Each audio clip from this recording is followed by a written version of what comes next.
Captions are everywhere right now, and most editors like yourself are looking for ways to upgrade their own. In this video, I'm going to show you 5 caption presets you can make to make your captions stand out in your next video. And we can make them all right inside Premiere without any plugins.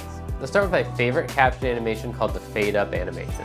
To create this, generate your captions using the text panel, apply the desired font and text size, highlight all your captions, go to graphics and titles, upgrade captions to graphics, then open the effect panel and search transform. Drag the transform on one of your text layers. In the effect controls, find transform, uncheck composition shutter angle, and set the shutter angle to 180. Move the playhead to the first frame of the caption. In the transform setting, click the stopwatch next to position and opacity.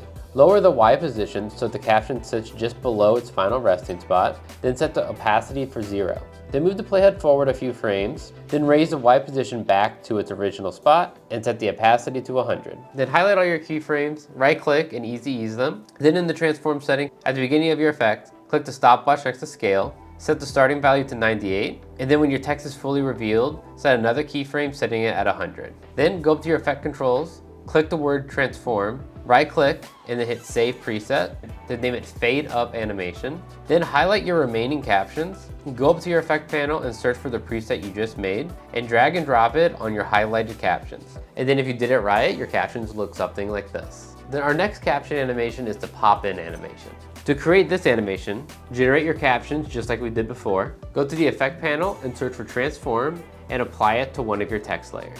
In the effect controls, uncheck composition shutter angle and set the shutter angle to 180. Move the playhead to the first frame of the caption, then click the stopwatch next to scale and opacity, set the scale to 70 and the opacity at 0, then move forward to the final frame of the animation, set the scale to 100 and the opacity to 100. Then go 2 frames forward and add an extra keyframe under scale and set it to 105, and then go 2 more frames forward and set another keyframe under scale and set it back to 100. Then highlight all your keyframes, right click and hit easy ease. Then go up to your effect panel and type in directional blur and drag it onto your text layer.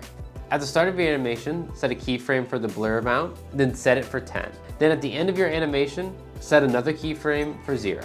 Then in the effect controls, select the transform and the directional blur effect, right click and hit save preset and name it pop in captions. And then apply that to the rest of your remaining captions. And if you did it right, you should have something that looks like this. Our next animation is called the glitch animation. And to make it, generate your captions like we did before, open the effect panel and search for wave warp. Drag the wave warp onto your text layer, and then in the effect controls, set these values. Set wave type to square, direction to 0, wave height to 5, wave width to 150, wave speed to 2.5, pinning all edges, then go back to the effect panel, search for transform and drag it onto the layer. In the effect controls, uncheck composition shutter angle, and then set the shutter angle for 360. Then go to the start of your text layer, select the stopwatch next to scale, and then uncheck this box here, and set scale for X to 0, but keep scale Y at 100. Then move a few frames forward and set the scale X back to 100. Then highlight all the keyframes, right click and easy ease them. Then go back to the start of your layer and hit a keyframe next to opacity and then set it at 0. Then go a few frames forward and set it back to 100. Highlight all these keyframes and easy ease them, and then go back to your effect panel, search for Gaussian blur and drag it onto your text layer. Set a keyframe at the beginning of your layer for 10, and then when your animation is revealed, set the blurriness to 0. And then in the effect controls, select wave warp, transform, and Gaussian blur, right click and click save preset. Name it glitch animations, and then apply it to your remaining captions. And then if you did it right, you should have captions that look like this. Make sure to like and subscribe and check out the link in my description for editing assets for you guys to use. Otherwise, I'll see you tomorrow for another video.